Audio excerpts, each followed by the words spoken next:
ആറന്മുളയിൽ പരമൂട്ടുംപടിയിൽ നമ്മളുടെ പ്രതിനിധി Rahees റഷീദുണ്ട്. Good morning റാഹീഷ്. ആറന്മുളയിൽ ചിലയിടങ്ങളിൽ നിന്നൊക്കെ വെള്ളം ഇറങ്ങി തുടങ്ങി, ആശ്വാസം. എന്നാൽ ചിലയിടങ്ങളിലൊക്കെ വെള്ളക്കെട്ടുണ്ട്. താഴ്ന്ന പ്രദേശങ്ങൾ ഇപ്പോഴും വെള്ളത്തിനടിയിലാണ്. ഇനി വരുന്ന മണിക്കൂറുകൾ മഴ പെയ്യാതിരുന്നാൽ കുറച്ച് ആശ്വാസമാകുമെന്ന് തോന്നുന്നു. ഇപ്പോൾ റാഹീസ് നിൽക്കുന്ന സ്ഥലം ഒരു റോഡാണ്, തോടല്ല എന്നാണ് എൻ്റെ വിശ്വാസം.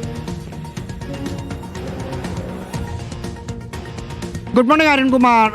അരുൺ സാർ പറഞ്ഞ സന്തോഷം ആറന്മുള ഭാഗത്ത് കഴിഞ്ഞ ദിവസങ്ങളിൽ റിപ്പോർട്ട് ചെയ്ത ആളെന്ന നിലയിൽ ഇവിടെയുള്ള ആളുകളുടെ മുഖത്തും കാണാം. സന്തോഷം എന്ന് പറഞ്ഞാൽ വെള്ളം കൂടുതൽ കയറുന്നില്ല. ഇന്നലെ ഈ സമയത്തൊക്കെ നമ്മൾ റിപ്പോർട്ട് ചെയ്യുമ്പോൾ പമ്പയാറ് കരകവിഞ്ഞ് ജനവാസ കേന്ദ്രങ്ങളിലേക്ക് വെള്ളം വരികയായിരുന്നു. പക്ഷേ ഇന്ന് പ്രധാനപ്പെട്ട എല്ലാ സ്ഥലത്തുനിന്നുമല്ല, ഇപ്പോൾ നേരത്തെ റോഷിപാൽ റിപ്പോർട്ട് ചെയ്ത ആറന്മുളയുടെ ഒരു ഭാഗത്ത് വെള്ളമില്ല. പക്ഷേ അവിടെ നിന്ന് മുന്നോട്ട് പോകുമ്പോൾ ആറന്മുള ക്ഷേത്രപ്പടിയുടെ സത്രത്തിൻ്റെ ആ ഭാഗത്തൊക്കെ ഇപ്പോഴും റോഡിൽ വെള്ളമുണ്ട്. ഇത് നമ്മൾ ഉള്ളത് ഒരു പ്രധാനപ്പെട്ട റോഡിന് സൈഡിലുള്ള മറ്റൊരു ഇടറോഡാണ്. ഇടറോഡിൽ നല്ലപോലെ വെള്ളമുണ്ട്. നമുക്ക് നേരെ വീട് കാണാം. ആ ഗേറ്റിൻ്റെ ഒരു കാൽഭാഗം വെള്ളം ഇവിടെയുണ്ട്. ഇവിടുന്ന് അങ്ങോട്ടേക്ക് പോകുമ്പോൾ വയലാണ്. ഇത് പമ്പയാറുള്ള ആ ദിശയിലുള്ള സ്ഥലമല്ല, പമ്പയാറിൻ്റെ നേരെ ഓപ്പോസിറ്റുള്ള, അതായത് പമ്പയാറ്റിൽ നിന്ന് വെള്ളം കയറി വയലിലേക്ക് കയറി കിടക്കുന്ന സ്ഥലമാണ്. ഇനി ഈ വയലിൽ നിന്ന് വെള്ളം ഇറങ്ങുക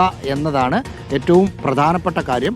സാധാരണഗതിയിൽ 1-2 ദിവസം വരെ എടുക്കാം. പക്ഷേ ആശ്വാസം പറഞ്ഞാൽ ഇന്നലെ നല്ല മഴ, രാത്രി നല്ല മഴ ആറന്മുളയിലെ ഏതാണ്ട് എല്ലാ ഭാഗത്തും പെയ്തിട്ടുണ്ട്. പക്ഷേ ആറന്മുളയിൽ പെയ്യുന്ന മഴ സാധാരണഗതിയിൽ ഒഴുകിപ്പോകാറുണ്ട്. അങ്ങനെ ഒഴുകിപ്പോയിട്ടുണ്ട്. അതുകൊണ്ടാണ് വെള്ളം കൂടാതിരുന്നത്. പക്ഷേ ഇങ്ങോട്ടേക്ക് ഏറ്റവും അധികം വെള്ളം എത്തുന്നത് ശബരിമല വനമേഖലയിൽ മഴ പെയ്യുമ്പോഴാണ്, അല്ലെങ്കിൽ മണ്ണിടിച്ചിലോ ഉരുൾപൊട്ടലോ ഉണ്ടാകുമ്പോഴാണ്.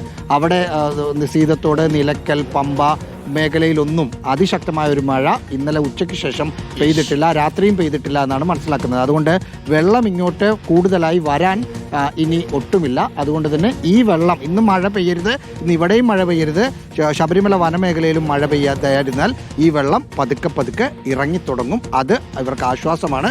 പക്ഷേ വെള്ളമിറങ്ങിക്കഴിഞ്ഞ് ഓരോരുത്തരും അവനവൻ്റെ വീടും കടയൊക്കെ കാണുമ്പോൾ നെഞ്ചിടിക്കും എന്ന കാര്യം ഉറപ്പാണ്. അതാണ് ഇതിനുള്ളിലേക്കുള്ള നമ്മൾ മത്സ്യത്തൊഴിലാളി സൈന്യത്തിന്റെ വള്ളമൊക്കെ അവിടെ ഇങ്ങനെ ഇട്ടിട്ടുണ്ട്. അത് കാണുമ്പോൾ തന്നെ ഒരു കോൺഫിഡൻസ് വരും അല്ലേ. നീ എത്രയൊക്കെ വെള്ളം ഉയർന്നാലും അവർ വന്ന് നമ്മളെ രക്ഷിച്ചോളും എന്നുള്ളതാണ്. നമ്മളെ കൊല്ലത്തു നിന്നൊക്കെ പോയേക്കുന്ന, കായംകുളത്തു നിന്നൊക്കെ പോയേക്കുന്ന ടീമുകൾ അവിടെയുണ്ട്.